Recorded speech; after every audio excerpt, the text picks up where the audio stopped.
Este é o projeto que nós vamos criar neste tutorial. É um simples contador possuindo 3 botões, onde nós podemos diminuir o valor do contador para números negativos, aumentar o valor do contador para números positivos ou então reiniciar o valor do contador. Para começar a criar nosso projeto, eu tenho aqui aberto o meu editor de código, que é o VS Code, e eu tenho aberto aqui uma pasta chamada contador. No momento não tem nenhum arquivo, mas nós vamos começar criando um arquivo chamado index.html, onde estará contido a estrutura da nossa página.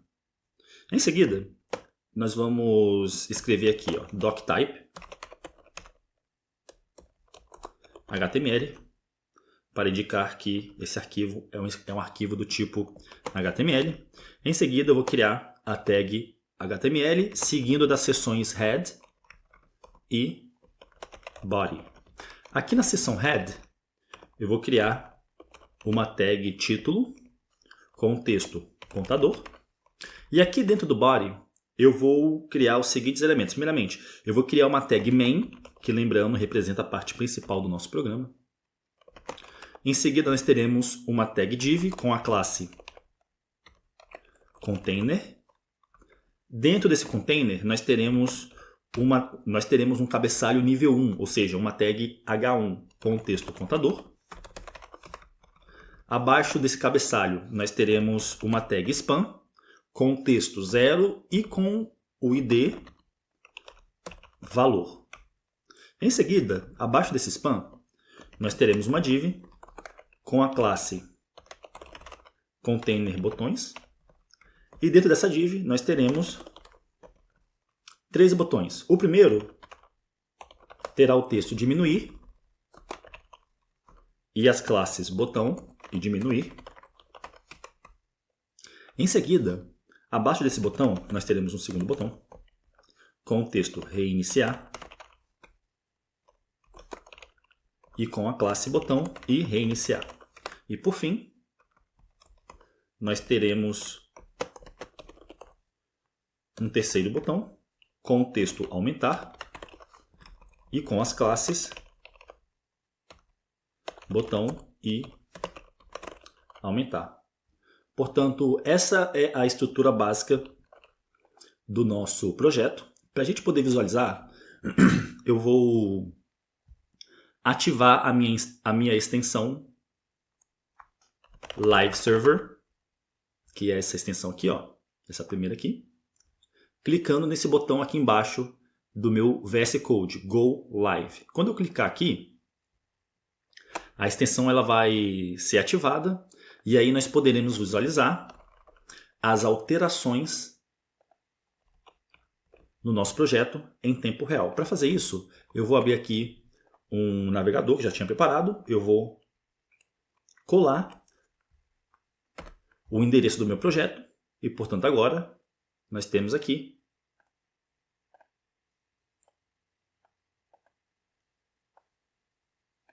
o nosso navegador exibindo a nossa página, né? E que no momento está sem estilos, né? Não tem nenhuma cor, não tem nenhum espaçamento específico, mas é isso que nós vamos criar agora. Portanto, aqui no explorador de arquivos, eu vou criar um novo arquivo chamado estilo.css e dentro dele eu terei os seguintes estilos. Primeiramente, eu vou importar eu vou importar 2 fontes do Google, que são as fontes Open Sans e Roboto, que nós vamos utilizar aqui no nosso código. Em seguida, eu vou selecionar todos os elementos da página através do asterisco. E para esses elementos, para todos os elementos,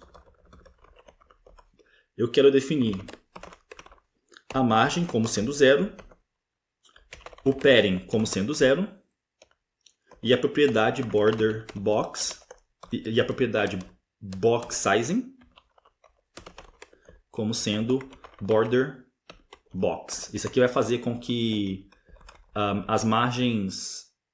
isso aqui vai fazer um reset básico de todos os elementos. Vai remover as margens e os espaçamentos padrão de todos os elementos. E além disso, nós estamos definindo a propriedade box sizing como border box, ou seja, isso vai fazer com que o cálculo da largura e da altura dos elementos inclua a borda e o padding dos elementos. Em seguida, eu vou selecionar a tag body e para ela eu vou definir os seguintes estilos. Font family vai ser igual a Open Sans, ou então se Open Sans não estiver disponível, eu quero que seja selecionado a fonte sans serif padrão que estiver disponível. Em seguida, eu quero definir o fundo como sendo a seguinte cor.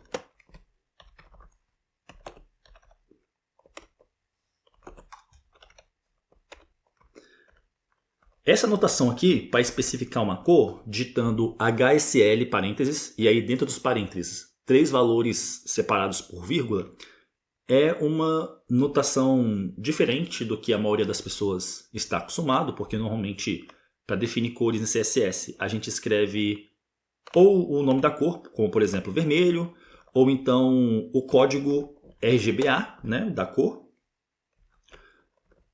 ou então o código hexadecimal, como por exemplo esse aqui seria o código para a cor branca.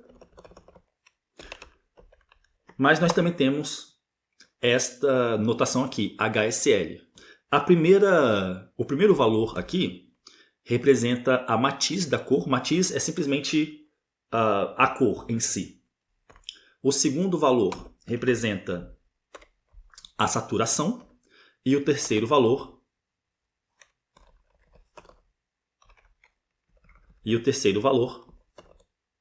representa a luminosidade. Portanto, é simplesmente uma outra maneira da gente especificar cores. Em seguida,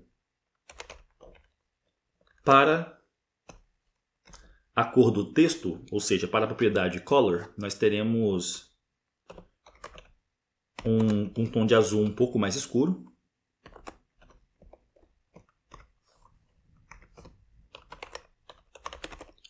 Para a altura da linha, nós teremos 1.5.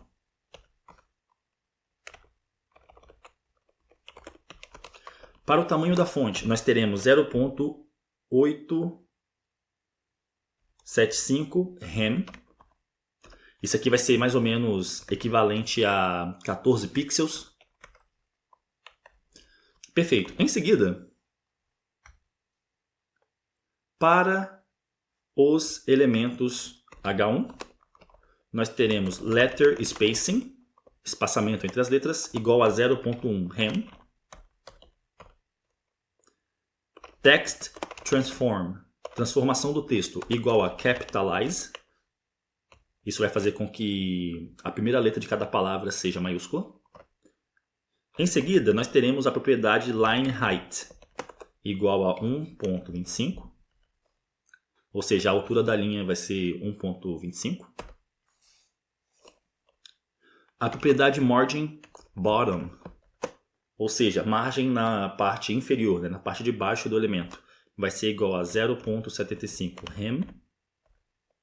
E a propriedade font family vai ser igual a Roboto, ou se Roboto não estiver disponível, escolha a fonte estilo sans serif que estiver disponível. Além disso, eu vou definir os seguintes estilos para quando a mídia do usuário, para quando a tela do usuário for uma tela, screen, e para quando a largura mínima, min width, for igual a 800 pixels. Ou seja, quando o dispositivo do usuário tiver pelo menos 800 pixels, eu quero estilizar o elemento H1 com tamanho de fonte, font size, igual a 4 rem, ou a altura da linha, line height, igual a 1. Em seguida, eu vou selecionar a tag main. E para a tag main, eu quero uma altura mínima, min height, igual a 100% o comprimento vertical da tela do usuário. Portanto, é isso que 100 VH significa. V vem de virtual, H vem de height, altura. sem VH, 100% a altura vertical da tela do usuário, né? Portanto, a altura mínima da tag main vai ser igual à altura, exatamente à altura da tela do usuário, 100% a altura da tela do usuário. Além disso, o modo de exibição, que é a propriedade display, vai ser igual a grid, grade, e a propriedade place items, que especifica como posicionar os elementos, vai ser igual a center, ou seja, vai centralizar o conteúdo no meio da tela, horizontal e verticalmente. E em seguida, para o elemento com a classe container, nós teremos alinhamento de texto, text align igual a center, centro. Para a tag com id valor, nós teremos font size, tamanho da fonte igual a 6 rem, ou peso da fonte, font weight, igual a bold, negrito. Em seguida, para o elemento com a classe botão, nós teremos alguns estilos aqui. Nós teremos uma lista de estilo bem extensa. Vamos lá. Para o elemento com a classe botão, nós teremos transformação de texto, text transform, igual a uppercase, ou seja, todas as letras serão maiúsculas. O fundo do elemento, background, vai ser igual a transparent, transparente. A cor do texto do elemento vai ser igual a um tom, vai ser igual a um cinza bem escuro. O espaçamento do interior do elemento referente aos elementos filhos, ou seja, padding, vai ser igual a 0.375 rem verticalmente e 0.75 rem horizontalmente. Espaçamento entre as letras, letter spacing, vai ser igual a 0.1 rem. Modo de exibição, ou seja, a propriedade display, vai ser igual a inline block, bloco em linha. A transição do elemento para efeitos, né, vai ser igual a all para todos os efeitos. A duração vai ser igual a 0.3 segundos. E essa transição vai ser linear. Além disso, o tamanho da fonte, font size, vai ser igual a 0.75 rem, 0.875 rem. A borda vai ser igual a 2 pixels sólida e um tom de cinza bem escuro. O cursor, ou seja, o ponteiro do mouse, né, vai ser igual a pointer, ponteiro. Box shadow, sombreamento da caixa do elemento, vai ser igual a 0, 1 pixel, 3 pixels e a cor vai ser igual a RGBA 000, vai ser uma cor preta, mas com uma transparência. Em seguida, curvatura da borda, border radius, vai ser igual a 0.25 rem. E a margem vai ser igual a 0.5 rem. E por fim, para o elemento com a classe botão, quando estiver em modo hover, ou seja, quando o usuário estiver com o mouse em cima do elemento, eu quero que esse elemento, né, que é o elemento com a classe botão, tenha a cor do texto igual a branco e uma cor de fundo igual a um tom de cinza bem escuro. Agora, olha que interessante, pelo fato de que nós estamos utilizando a extensão Live Server. Quando eu salvar esse arquivo aqui, mas deixa eu conectar ele primeiro com HTML, né? Vamos fazer isso. Aqui dentro da tag head, eu vou conectar o arquivo estilo.css, que está aqui na mesma pasta, né? Na mesma localização, portanto eu só preciso especificar o nome do arquivo. Quando eu salvar, nós veremos aqui a estrutura e estilização do nosso projeto. Os botões aqui ainda não funcionam, né? Eu estou clicando aqui e nada acontece, mas é isso que nós vamos fazer agora. Eu vou criar um novo arquivo chamado script.js para a gente poder criar a iteratividade do nosso projeto com JavaScript, né? Deixa eu aumentar aqui um pouco o zoom. E aí, para a gente criar a iteratividade do nosso projeto, de diminuir ou aumentar o valor do contador ou reiniciar, nós vamos fazer o seguinte. Primeiramente, eu vou criar uma variável chamada contador, let contador recebe 0. É essa variável que vai guardar o valor do contador exibido ali. Em seguida, eu quero selecionar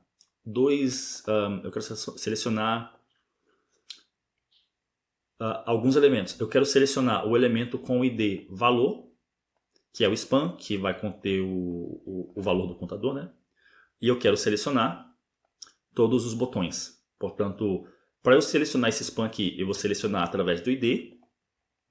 E para selecionar esses botões, como eles têm a mesma classe, né? Eu vou fazer isso através do nome da sua classe. Portanto, aqui eu vou escrever o seguinte, ó, document.querySelector. E aí, aqui dentro dos parênteses, entre aspas, eu vou especificar que eu quero selecionar o elemento com ID valor. Portanto, eu vou escrever jogo da velha valor. Jogo da velha, na notação aqui, significa ID. Assim como no CSS. No CSS, quando a gente queria estilizar o elemento com ID valor, nós especificamos isso com um jogo da velha. E aí, eu vou pegar esse elemento que acabou de ser selecionado através desse trecho de código aqui e vou armazenar ele numa constante chamada valor. Show. Em seguida, eu vou selecionar os elementos com a classe botão, né? Portanto, eu vou escrever aqui, ó, document.querySelectorAll. Dentro dos parênteses, entre aspas, eu vou especificar que eu quero selecionar todos os elementos com a classe botão. E lembrando, a diferença entre querySelectorAll e querySelector é que querySelector seleciona apenas um elemento, o primeiro elemento que ele encontrar que atender a essa regra de seleção aqui. Já o método querySelectorAll, ele vai selecionar todos os elementos. A palavra all em inglês significa todos. Portanto, isso aqui vai retornar uma lista de elementos e eu vou armazenar isso numa constante chamada botões. Em seguida, eu quero fazer o seguinte, eu quero percorrer cada um desses botões aqui e para cada um deles eu quero chamar uma função que vai primeiramente adicionar um detector de eventos ao botão, né, para detectar quando o elemento for clicado. Portanto, para cada um desses botões eu vou adicionar um detector de eventos, detectando o evento clique. E aí, quando esse botão ele for clicado, eu vou selecionar a lista de classe do botão. Portanto, para cada botão eu vou selecionar a lista de classes dele. E aí, dependendo se ele tiver a classe diminuir, reiniciar ou aumentar, eu vou saber qual botão que foi clicado. Portanto, vamos fazer isso. Aqui na linha 5, eu vou escrever botões.forEach. ForEach é um método que nós podemos usar em vetores, né, em listas, para a gente poder chamar uma função para cada um dos elementos de uma lista. A palavra for, em inglês, significa para, each significa cada, e forEach é o método que nós usamos para chamar uma função para cada elemento. Portanto, forEach, parênteses. E aqui dentro dos parênteses eu preciso especificar uma função. Eu poderia, por exemplo, criar a função aqui, ó, function, e aí eu posso chamar essa função, por exemplo, de qualquer nome, por exemplo, x. E aí aqui eu vou chamar a função x para cada um dos botões, né? E aí a função x ela vai faz alguma coisa. Entretanto, eu também posso, ao invés de definir a função fora aqui e depois fora do for each, né? Ao invés de definir a função fora do for each e depois simplesmente referenciar ela aqui nos parênteses, né, como argumento para o método for each, eu posso fazer o seguinte, ó, eu posso definir ela dentro do próprio for each. E como ela só está sendo usada aqui, ao invés de ser uma função com nome, eu posso definir ela como sendo uma função anônima, uma função que não tem nome. E aí vai funcionar da mesma maneira, ok? Portanto, para cada um dos botões, a minha função vai fazer o seguinte. Detalhe importante. Esse método for each, ele passa automaticamente para a função que é passada para ele.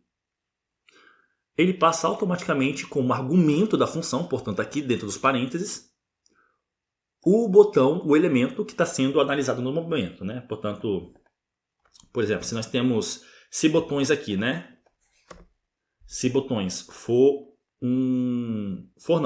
botões é uma lista de elementos, né? Portanto, nós teríamos, por exemplo, elemento 1, elemento 2 e elemento 3. E aí, quando o método for each for executado, automaticamente, a cada execução, né, o método for each vai passar automaticamente aqui para a função que é passada como argumento para ele, cada um dos elementos aqui da lista. Portanto, na primeira repetição, né, vai ser o elemento 1, depois na segunda repetição vai ser o elemento 2, na terceira repetição vai ser o elemento 3, e aí para cada um desses elementos, o que tiver aqui no corpo da função será executado.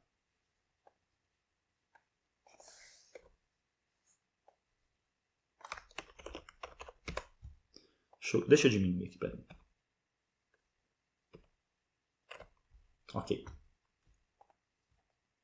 Portanto, aqui dentro dos parênteses, né, como argumento da função, é passado automaticamente cada um dos elementos da lista botões. Eu poderia chamar esse argumento de x ou de a, eu poderia chamar ele de qualquer coisa. Mas como esse argumento representa cada um dos botões, eu vou chamar ele simplesmente de botão. Portanto, agora aqui dentro dos parênteses, eu tenho acesso ao botão que está sendo analisado no momento, né? E aí eu vou fazer o seguinte, ó. Botão, para cada um dos botões, né? Botão.add event listener, adicionar detector de eventos. E aí, o evento que eu quero detectar vai ser o evento click, vírgula, e aí o segundo argumento para o método addEventListener vai ser uma função que vai ser executada quando o evento click for detectado. Eu posso, por exemplo, simplesmente imprimir no console o próprio botão, né? Então, portanto, isso aqui vai fazer o seguinte. Quando o botão for clicado, essa função aqui vai ser executada e o que ela vai fazer vai ser simplesmente imprimir o botão no console. Eu vou salvar esse arquivo. E isso aqui não vai funcionar ainda porque eu ainda não conectei, né? Se eu clicar aqui nos botões, nada vai ser impresso aqui no console porque eu não conectei ainda o arquivo script.js com o meu arquivo index.html. Portanto, eu vou fazer isso aqui no finalzinho, ó, antes de fechar a tag script, definindo no atributo src o nome do arquivo que eu quero conectar, que no caso é script.js. Eu vou salvar esse arquivo. E agora, olha que interessante, ó. Deixa eu atualizar aqui.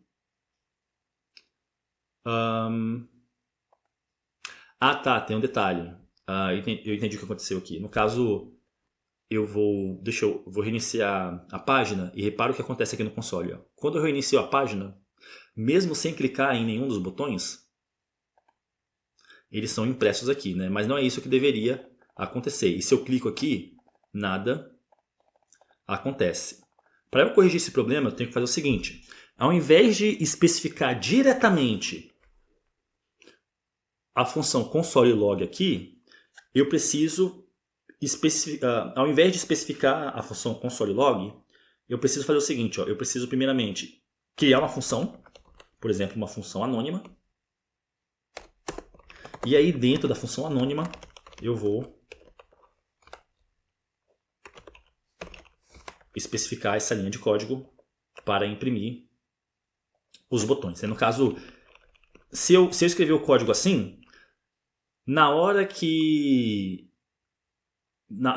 o código ele é carregado, esse trecho de código aqui ele é executado, né? Para cada um dos botões a gente chama essa função aqui. Entretanto, ao invés desse trecho de código aqui, console.log, ser executado somente quando o botão ele é clicado, da forma como está aqui, ele é executado logo quando a página carrega, né? Por isso que quando a página carrega aqui, ó, os botões eles são impressos, né? E se eu clicar no botão, nada acontece. Portanto, para corrigir esse bug, eu tenho que fazer o seguinte, ó. Eu tenho que definir uma função aqui. E aí, dentro da função, eu vou especificar quais linhas de código eu quero executar. E, portanto, agora, dessa maneira, eu vou salvar o meu arquivo. A minha página ela atualizou automaticamente, né, por conta da nossa extensão Live Server. E agora, se eu clicar aqui em diminuir, o botão diminuir, ele é impresso no console. Deixa eu aumentar o zoom. Se eu clicar aqui em reiniciar, o botão reiniciar é impresso. E se eu clicar em aumentar, o botão aumentar, ele é impresso. Mas não é isso que eu quero fazer. O que eu quero fazer é o seguinte. Primeiramente, essa função que ela é passada como segundo argumento para o método addEventListener, essa função ela recebe automaticamente, aqui nos parênteses, um argumento. E esse argumento ele representa o evento que foi detectado. No caso, o evento é o evento click, né? E aí, automaticamente é passado aqui para a função um argumento que representa o evento que foi detectado. Esse argumento eu poderia chamar de x, ou de a, ou de b, mas como esse argumento representa o evento que foi detectado, eu vou chamar ele de evento. Okay? Isso aqui é passado automaticamente pelo método addEventListener. E aí, ao invés de imprimir o botão que foi clicado, eu posso imprimir o evento. Né? Eu vou salvar o arquivo. E agora, se eu clicar em diminuir, nós vemos aqui no console impresso o evento que foi detectado. E aí, olha que interessante. Esse evento ele tem algumas propriedades. Ele é um objeto, né? Ele possui algumas propriedades relevantes. Por exemplo, nós temos aqui que o tipo de ponteiro, pointer type, é mouse. Nós temos, por exemplo, o tipo de evento, né? Type é click. E aí nós temos também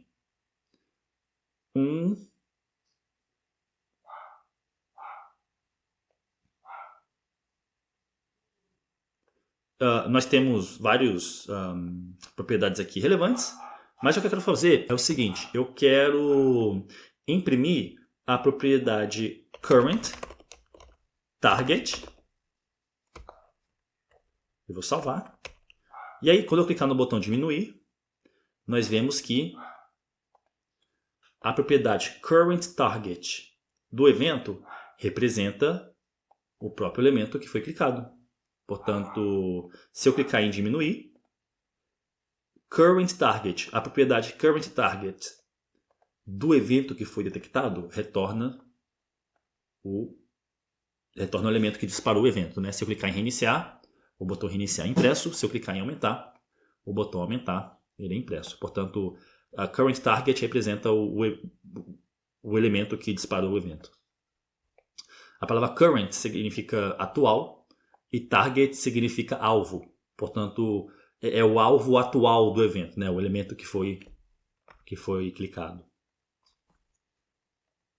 Como current target é um elemento HTML, ele possui uma uma propriedade chamada classList.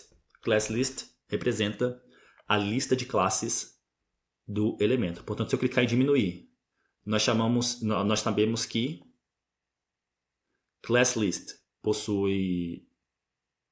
Nós sabemos que a lista de classes desse elemento possui duas classes, né, botão e diminuir. Para o botão reiniciar, ele também possui duas, botão e reiniciar. E para aumentar, ele também possui duas, botão e aumentar. E aí eu quero fazer o seguinte, ao invés de simplesmente imprimir essa propriedade classList, eu quero fazer o seguinte, eu quero testar. Se essa propriedade classList tiver a classe diminuir, então eu quero diminuir o valor do contador, né? O valor da variável contador aqui que nós criamos na linha 1. Se tiver reiniciar, eu quero que o contador reinicie o valor dele para 0, e se tiver aumentar, eu quero que o valor do contador aumente em uma unidade. Portanto, vamos fazer isso. Eu vou remover essa linha 7 aqui, porque eu vou escrever o seguinte, ó. Evento.currentTarget.classList, nós estamos selecionando a lista de classes do elemento que dispara o evento. E aí eu vou armazenar isso em uma constante chamada estilos. Porque lembrando, né, são os estilos do elemento, né? E aí eu vou testar o seguinte, ó. Se if estilos.contains, como estilos é uma lista, né? É um vetor. Vetores em JavaScript possuem um método chamado contains, que retorna verdadeiro se aquele vetor conter o valor que a gente especificar nos parênteses, ou retorna falso se o vetor não conter o valor que a gente especificar entre os parênteses. E aí eu vou testar o seguinte, ó, se estilos contém diminuir, então contador vai receber o valor de contador mais 1. Ou então eu posso fazer contador mais igual a 1. Ou então eu posso fazer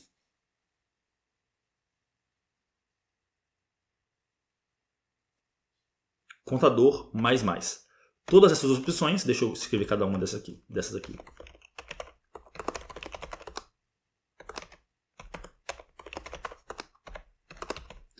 Todas estas... é menos, né? Porque a gente está diminuindo. Todas essas opções aqui, entre as linhas 10 e 12, a gente vai usar uma delas, né? A gente vai escolher uma para a gente usar. Todas essas três opções, elas diminuem o valor do contador em uma unidade. E aí eu posso, por exemplo, depois disso eu posso imprimir, né, no console o valor do contador para a gente ver o valor dele. Eu vou salvar esse arquivo e aí quando eu clicar aqui em diminuir, ó, nós vemos que... Como nós estamos chamando... Como nós temos estas três linhas de código aqui, todas diminuindo o contador em uma unidade, o valor que foi impresso aqui foi menos 3, né? Porque o 0, que era o valor inicial, diminuiu uma unidade na linha 10, aí foi para menos 1. E aí na linha 11, diminuiu mais uma unidade, foi para menos 2. E na linha 12, diminuiu mais uma unidade e foi para menos 3. Portanto, eu vou fazer o seguinte, eu vou comentar essas duas linhas aqui para a gente deixar somente a primeira, linha 10. Eu vou salvar esse arquivo. E aí, quando eu clicar aqui em diminuir, nós vemos que agora o valor do contador é menos 1. Se eu clicar em diminuir de novo, agora é menos 2, menos 3, menos 4 e menos 5. Vamos testar se essas duas opções aqui de diminuir o valor de uma variável também funciona. Eu vou comentar essa linha aqui 10, vou descomentar, vou remover o comentário da linha 11, vou salvar o arquivo. E agora se eu clicar em diminuir, ele também funciona. E se eu usar esse aqui e clicar em diminuir, ele também funciona. Portanto, eu vou utilizar essa versão aqui na linha 12 porque é a versão preferida por programadores. Porque é um trecho de código mais curto, né? Programadores gostam de utilizar atalhos ou escrever código de forma mais sucinta Portanto, eu vou deixar a linha 12 como sendo a linha de código que vai diminuir o valor do contador em uma unidade, mas eu só queria mostrar para vocês as outras opções que nós também temos. Portanto, é isso que vai acontecer se o vetor estilos tiver a string diminuir, né? Se não, else, se if estilos.contains aumentar, então nós vamos fazer o seguinte, contador vai receber o valor do contador mais 1. Eu vou salvar esse arquivo. E agora,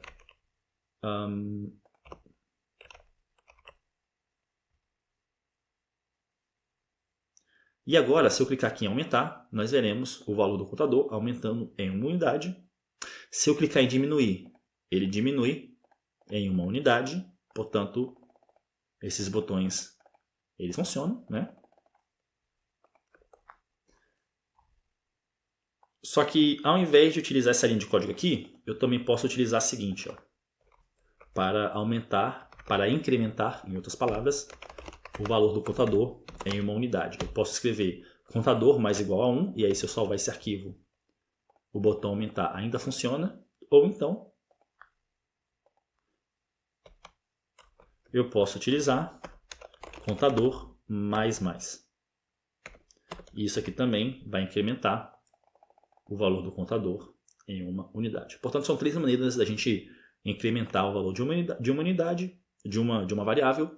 Eu vou utilizar essa versão aqui porque é mais sucinta. Portanto, se o botão que a gente clicou contém a string diminuir, ele vai diminuir o valor do contador. Se ele conter a string aumentar, ele vai aumentar o valor do contador. Se não tiver nenhum dos dois, isso é porque o usuário clicou no botão reiniciar, né? E, portanto, nesse caso, eu vou fazer o seguinte, o contador recebe 0, ok? Portanto, se eu diminuir ou se eu aumentar, ele vai diminuir, se eu clicar no botão diminuir ou no botão aumentar, ele vai diminuir ou aumentar, respectivamente, o valor do contador. Mas se eu clicar em reiniciar, ele vai definir o valor do contador como sendo 0. E aí, se eu clicar em aumentar, ele continua definindo como sendo 0, né? Se aumentar ou diminuir, continua funcionando. Reiniciar, define o valor do contador como sendo 0. Só que ao invés de imprimir o valor do contador, eu quero fazer o seguinte, ó.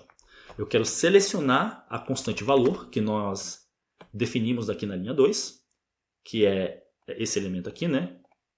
E aí eu vou definir a propriedade text, content, conteúdo texto, como sendo igual a contador. E portanto agora, se eu diminuir ou aumentar o valor do contador, o valor é alterado. Se eu clicar em reiniciar, reinicia para 0, né? E, portanto, o nosso projeto está quase finalizado, só falta só mais uma coisa. Lembra que na demonstração inicial, quando o valor ele era negativo, a cor aqui do texto era vermelho, quando era positivo, a cor era verde, e quando a gente reiniciava, ele ficava nessa cor aqui padrão, né? Portanto, vamos fazer isso. Aqui na linha 17, eu vou escrever o seguinte: if, se contador for maior do que 0, eu vou selecionar o valor, eu vou selecionar a propriedade estilo, e na propriedade estilo eu vou selecionar a propriedade cor, color, e vou definir ela como sendo verde, green. Se contador for menor do que 0, nesse caso, a cor vai ser igual a vermelho, red. E se contador for igual a 0,